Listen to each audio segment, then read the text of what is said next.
Goeiemôre almal, wees gegroet in die wonderlike naam van Jesus op hierdie geseënde Woensdagoggend en baie dankie vir die voorreg wat ek het om met julle 'n woord te kan deel vandag. Nou, ons gaan aan met ons reeks oor hoekom sekere onderwerpe baie oorbedien word.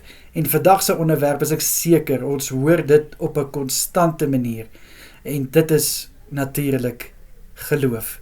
Ja, my broer en susters, geloof is uiters belangrik in die Christen se lewe. In 'n kind van God se lewe speel geloof 'n baie groot rol. Geloof wys dat waar jou verhouding met God is.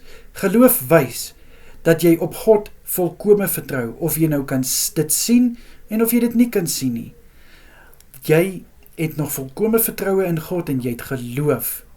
Nou, in Hebreërs 11 vers 1, 'n baie bekende vers, staan daar dat ons geloof is 'n vaste vertroue op dit wat ons nie sien nie.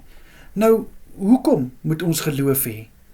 Want as ons kon sien wat gaan gebeur, wat voorlê, wat daar vir ons wag, hoekom gaan ons dan geloof hê? Dan is dit nie nodig om geloof te hê nie. Maar geloof, soos ek genoem het, is ook 'n bewys van waar jou verhouding met God is. En dit wat jy nie sien nie, jy vertrou vir dit wat jy gevra het vir die uitkoms. Jy vertrou om te ontvang, al kan jy nie sien, gaan jy dit ontvang, gaan jy dit nie ontvang nie. Maar dit is waar vertroue en geloof so belangrik is. My broer en suster, ek kan nie vir jou beskryf hoe belangrik geloof en vertroue is wanneer dit kom by 'n kind van God nie. Om vir God eerste te plaas en te sê, Here, ek vra vir U vir genesing, ek vra vir U vir vertroosting. Al kan ek nie sien, hoe gaan ek genees word nie? Al kan ek nie sien, wanneer die trane gaan ophou nie. Maar ek vertrou U, dat dit gaan stop. En ek het geloof, dat dit gaan beter gaan met my.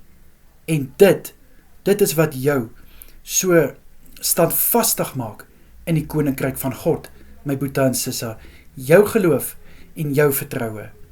Hebreërs 11 is so 'n mooi voorbeeld van hoe geloof sterk was in Moses se lewe, in Joshua se lewe, Abraham se lewe. Ek meen, Abraham was nie verniet genoem die vader van geloof nie, die vader van die nasies.